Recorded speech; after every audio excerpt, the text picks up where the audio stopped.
Assalamualaikum warahmatullahi wabarakatuh. Bersama saya lagi untuk memenuhi tugas UAS Manajemen Kinerja. Saya Afiana Maulida dengan NIM akhir 28.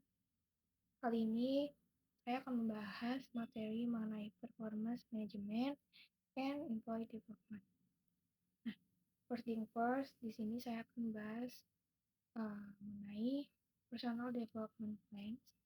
Nah, di sini itu merupakan rencana action untuk meningkatkan kinerja, kemudian mengidentifikasi adanya kekuatan serta kelemahan dari adanya diri sendiri, serta menetapkan langkah improvement atau perbaikan. Nah, di sini itu ada 3 kompetensi karir. Yang pertama itu ada reflection. Nah, di sini tuh kita bisa refleksi diri, refleksi motivasi, kemudian bisa cari tahu adanya kekuatan yang ada atau kelebihan yang ada pada personal masing-masing atau pada diri kita gitu. Dan yang kedua itu komunikatif. Nah, di sini tuh kita bisa dengan adanya networking, kemudian self profiling. Biasanya itu kalau sekarang itu ada di personal branding di LinkedIn, kemudian pada sosial media. Nah, yang ketiga itu ada perilaku. Ini bisa dilakukan dengan eksplorasi kerja, jadi kayak mengeksplor berbagai bidang pekerjaan, kemudian juga kontrol karir. Nah, manfaat adanya development plan ini bagi karyawan itu kita bisa meningkatkan kompetensi, kemudian juga bisa memberikan kejelasan arah karir kita. Nah, sedangkan untuk organisasi ini, development plan ini bisa mendukung succession planning serta membantu identifikasi untuk future leader. Jadi bisa mengetahui nih kayak untuk the leader of the future. Terus kemudian di sini ada development plan objektivitas. Nah, tujuan utamanya itu untuk continuous learning. Jadi untuk uh, belajar untuk berkelanjutan gitu.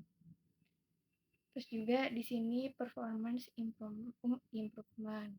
Jadi kita bisa mengimprove adanya kinerja kita gitu, biar agar lebih baik dari yang sebelumnya. Terus sebenarnya dan juga untuk tujuan spesifiknya itu di sini bisa membantu serta memperbaiki area kinerja mana sih yang ternyata masih lemah. Juga di sini bisa untuk mempersiapkan promosi, selain itu juga untuk bisa pengembangan karir. Nah, content of development plan ini itu ada beberapa. Nah, yang untuk konten utamanya itu ada tujuan pengembangan, kemudian juga ada aktivitas pengembangan, terus juga ada timeline penyelesaiannya sampai timeline penyelesaiannya, terus ada research atau support need, terus juga ada indikator keberhasilannya, seperti itu. Nah, untuk karakteristik tujuan itu harus praktis, kemudian harus spesifik, terus ada time oriented. Selain itu juga measurable atau terukur. Nah, untuk di sini juga harus disusun bersama supervisor. Nah, development activities ini ada beberapa. Yang pertama itu pelatihan di tempat kerja. Juga bisa berupa kursus, kemudian juga bisa belajar mandiri ataupun adanya pendampingan. Kemudian juga bisa dengan adanya berbaur dengan yang terbaik. Jadi misal kita punya misal ada membentuk grup atau kita berbaur dengan orang-orang yang memang kompeten atau memang bagus gitu. kayak membangun relasi dengan orang-orang yang ada rotasi pekerjaan, kemudian juga ada penugasan sementara. Nah, di sini ada direct supervisor role, di mana supervisor itu harus menjelaskan standar dan target kinerja. Nah, supervisor juga harus merekomendasikan development activities yang sesuai. Nah, selain itu, si supervisor itu harus meninjau ulang nih, serta memberikan masukan kepada karyawan. Juga harus supervisor harus memantau semua progres serta pencapaian dari adanya tujuan development ini. Nah, yang terakhir itu di sini supervisor itu harus memberikan reinforcement dan dukungan berkala. Nah, di sini ada multi-source feedback system atau 360 derajat. Nah, di sini itu kan merupakan penilaian yang mengumpulkan feedback dari beberapa sumber gitu untuk membantu karyawan itu bisa mengetahui nih kekuatan serta kelemahannya.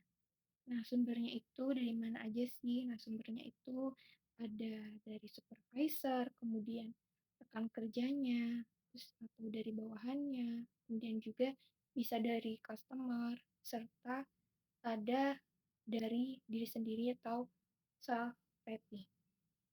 Nah, karakteristik multi-source feedback ini tuh biasanya menggunakan multiple raters, kemudian juga ada berupa feedback yang biasanya itu anonim ya, terus juga menggunakan gap analysis.